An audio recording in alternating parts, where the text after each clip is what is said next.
Praise the lord. యేసయ్య అతి పరిశుద్ధమైన నామంలో మీ అందరికీ వందనాలు. ఈ ఉదయకాలము లేఖన భాగము లూకా సువార్త 8వ అధ్యాయము 47వ వచనం. తాను మరుగై ఉండలేదని ఆ స్త్రీ చూసి వణుకుచూ వచ్చి ఆయన ఎదుట సాగిలపడి తాను ఎందు నిమిత్తము ఆయన్ను ముట్టెనో వెంటనే తాను ఎలాగూ స్వస్థపడెనో ఆ సంగతి ప్రజలందరి ఎదుట తెలియజెప్పెను. ఈ లేఖన భాగం చాలా పరిచయం ఉన్న మాటే. ఒక స్త్రీ రక్తస్రావం చేత 12 సంవత్సరాల నుండి బాధపడుతున్నది. ఆ స్త్రీ యేసయ్య దగ్గరికి వచ్చి ఆ జన సమూహం మధ్యలో ఆయన వస్త్రపు చెంగు ముట్టుకొని స్వస్థత పొందుకున్నది. యేసయ్య ఆ చెంగు ముట్టుకొని స్వస్థత చెందగానే ఆ స్త్రీ ఇక తను బాగైపోయింది. అక్కడికి సరిపోతుంది. కానీ యేసయ్య ఎవరో నన్ను ముట్టారు, నా ప్రభావము నాలో నుండి వెళ్ళింది అనే మాట అన్నప్పుడు శిష్యులు అంటారు, చుట్టుప్రక్కల చాలా జనము కిక్కిరిసిపోయి ఉన్నారయ్యా, ఎవరినని వెతుకుతాం. కానీ ఎవరు బాగుపరచబడ్డారో యేసయ్యకు బాగా తెలుసు. అందుకే తాను మరుగై ఉండలేదని, తాను స్వస్థత పొందిందని, తనకున్న బాధ నివారణ జరిగిందని యేసయ్యకు తెలుసు అన్న సంగతి ఆ స్త్రీకి గ్రహింపులోకి వచ్చింది. అందుకే ఆయన ఎదుటికి వచ్చింది, ఆయన ముందు సాగిలపడ్డది. అనేకుల ముందు బహిరంగంగా ఆమె తను ఏ విధంగా స్వస్థత నొందిందో ఆ మాటను ఆమె అందరి ముందు సాక్ష్యంగా చెప్పింది. దేవుని బిడ్డలుగా జీవిస్తున్న మనము చాలాసార్లు విశ్వాసంతో బహుబలంగా నిలబడతాం. నిలబడి దేవుని సన్నిధానంలో ప్రార్థనలు చేస్తాం. చాలా గట్టి ప్రార్థనే చేస్తాం. చాలా బలంగా ప్రార్థన చేస్తాం. రోదిస్తూ ప్రార్థిస్తాం. ఎంతో దుఃఖంతో ప్రార్థన చేస్తాం. పట్టుదలతో ప్రార్థన చేస్తాం. మనకు కావలసిన ఆ అక్కర కొరకు యేసయ్య సన్నిధానంలో గోజాడుతాం. అయితే ఆ కనికరము కలిగిన దేవుడు మన పైన కృప చూపించి, దయ చూపించి, మనకు అడిగిన ప్రతి ఔషధ, ప్రతి ప్రార్థన విజ్ఞాపన ఆయన విని మనకు చక్కటి దీవెన, ఆశీర్వాదాలు అనుగ్రహిస్తాడు. వాటిని పొందుకున్న తరువాత వాటిని మనము తిరిగి అనేకుల ముందు బహిరంగంగా ప్రకటించగలిగే జీవితంలో నిలబడగలగాలి. స్వస్థతనిస్తాడు, మంచి పోషణనిస్తాడు, మంచి ఆరోగ్యం ఇస్తాడు, మంచి బలమిస్తాడు. ఉన్నత శిఖరం పైకి ఎక్కడానికి ఒక్కొక్క మెట్టుగా పైకి ఎక్కిస్తూ నడిపిస్తాడు. ఆ యేసయ్య చేసిన ప్రతి కార్యాన్ని రహస్యంగా దాచిపెట్టుకునే వారంగా కాకుండా అనేకుల ముందు బహిరంగంగా ప్రకటించే క్రైస్తవ బిడ్డలుగా బ్రతకాలి. నేను సంపాదించుకున్నది, నేను పొందుకున్నది నా యేసయ్య నాతో ఉండడం బట్టే అనే మాట ఇతరులు గ్రహించే విధంగా మన సాక్ష్యం ఉండాలి. ఆ స్త్రీ రహస్యంగా వచ్చి చెంగు ముట్టుకొని బాగుపరచబడితే చాలు అని విశ్వాసంతో వచ్చింది. ఆ స్త్రీ దగ్గర ఉన్న విశ్వాసం అంతా ఇంత కాదు, చాలా విశ్వాసపడ్డది. ఇదివరకు తను ఎన్ని అద్భుతాలు విన్నదో తెలియదు, కానీ ఆ యేసయ్యను ముట్టుకుంటే నేనైతే బాగైపోతాను అనుకున్నది. ఇదివరకు ఎవ్వరి దగ్గరికి వెళ్ళినా, ఎంత ధనం ఖర్చు పెట్టినా, ఒకవేళ ఎంతమంది వైద్యుల దగ్గరికి వెళ్ళినా తన బ్రతుకులో కార్యం జరగలేదు. మనం కూడా చాలాసార్లు అనేకుల మీద ఆధారపడతాం. అనేకులు మనకు ఏదో చేసి పెడతారని, మన భవిష్యత్తు జీవితంలో వారు మనకు ఉపయోగపడతారని, వారి సహాయం తీసుకొని బ్రతుకును ఇక ముందుకు కొనసాగిస్తానని చాలాసార్లు చాలామంది పైన ఆధారపడతాం. వారెవ్వరూ మనల్ని ఆ సమయానికి అవసరతలో రానప్పుడు ఇక గ్రహింపులోకి వస్తుంది, జీవితంలో ఒంటరిగా ఒక్కనిగా మిగిలిపోయామని. ఆ సమయంలో యేసయ్య దగ్గరికి వస్తాం. విశ్వాసంగా వచ్చిన జీవితాలను ఆయన ఎప్పుడు కూడా కాదనడు. నా అనుమతి లేకుండా నా దగ్గరికి రావద్దు అనడు. ఆయన అందరికీ ఓపెన్గా ఇన్విటేషన్ ఇచ్చినవాడు.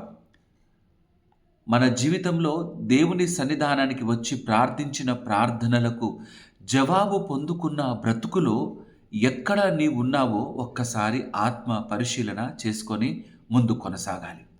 ఈరోజు అనుభవిస్తున్న ప్రతి ఆనందానికి కారణభూతుడు ఆయన కాదా?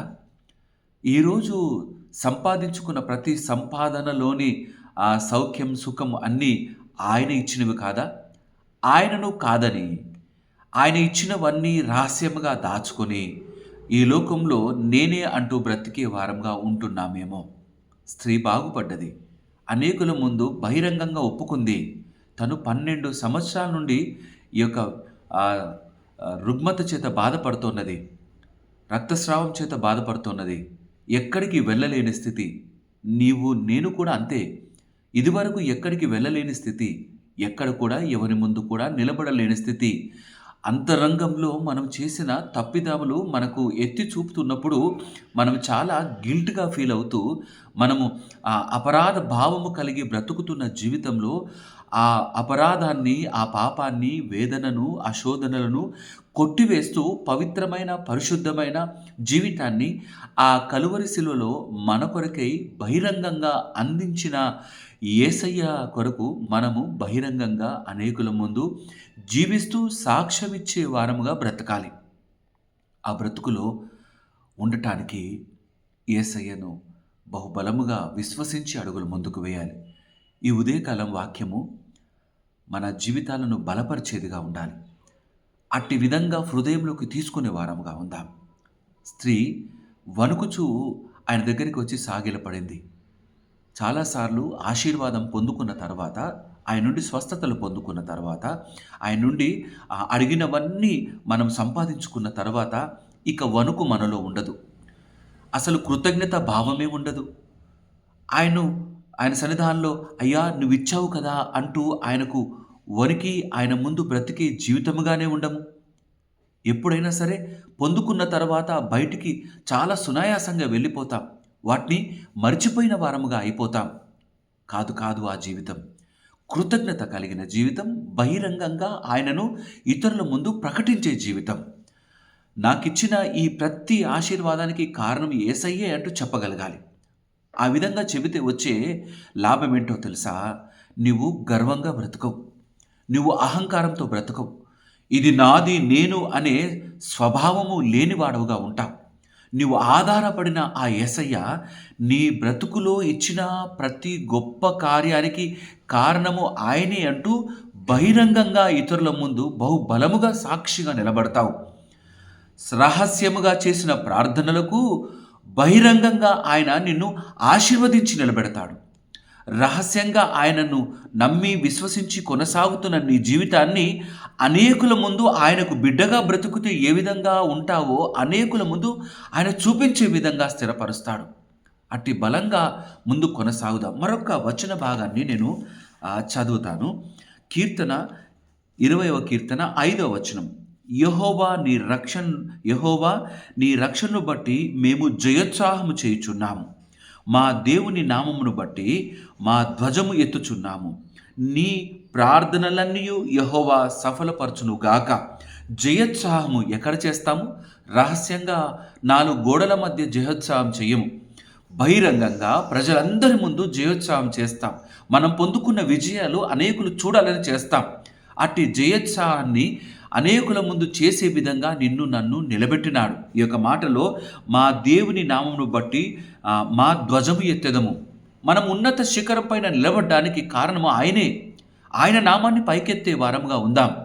నీవు చేసిన ప్రతి ప్రార్థనలన్నీ ఆలకించి జవాబిచ్చిన దేవుని కొరకు ఈ యొక్క సమయాన మనం నమ్మకంగా, బహిరంగంగా అనేకుల ముందు క్రైస్తవులుగా, నిజ క్రైస్తవులుగా, దేవుని నమ్మిన నమ్మకమైన బిడ్డలుగా కొనసాగే వారముగా ఉందాం.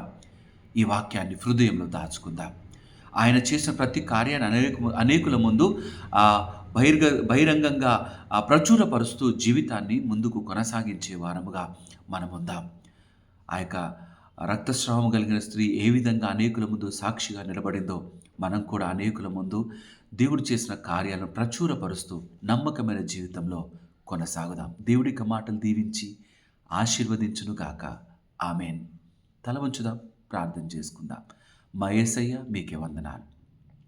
రహస్యంగా చేసిన ప్రతి ప్రార్థనకు, మూలిగిన ప్రతి మూలుగులకు, నా తండ్రి చేసిన ప్రతి ఆర్తధ్వనికి, నా తండ్రి మాలో ఉన్న కష్టాన్ని బట్టి వేసిన కేకకు నీవు ఎన్నో జవాబులు అనుగ్రహించి మమ్మల్ని అనేకుల ముందు బహుబలంగా నిలబెట్టినావు.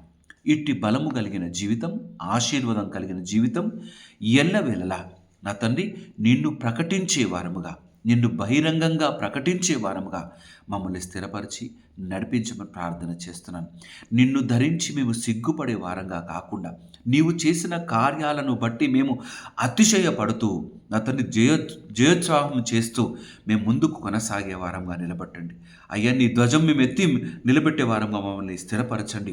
అయ్యా, మా ప్రార్థనలన్నీ ఆలకించిన దేవుడవు, మమ్మల్ని దీవిస్తూ పోషిస్తూ సంరక్షిస్తూ నడిపిస్తున్న దేవుడవు, నీకే వందనాలు. ఎంతమంది బిడ్డలైతే నాయన వారికి కలిగిన రుగ్మతలను బట్టి ప్రార్థిస్తున్నారు, వారు ఉన్న అక్కర్లను బట్టి నీ సన్నిధానంలో నాయన గోజాడుతున్నారు, వారి ప్రార్థనలన్నీ ఆలకించి వారందరినీ నా తండ్రి నాయన విజయముతో నిలబెట్టి అనేకుల ముందు నా తండ్రి బహిరంగముగా నిన్ను నమ్మకంగా నా తండ్రి ప్రచురపరుస్తూ ముందు కొనసాగే జీవితాలుగా స్థిరపరిచి నడిపించమని ప్రతి బిడ్డను ఎగలి చేతికి అప్పచెప్తూ స్తుతులు చెల్లిస్తూ యేసయ్య నామమున అడిగి ప్రార్థించి వేడుకుంటున్నాము నా తండ్రి.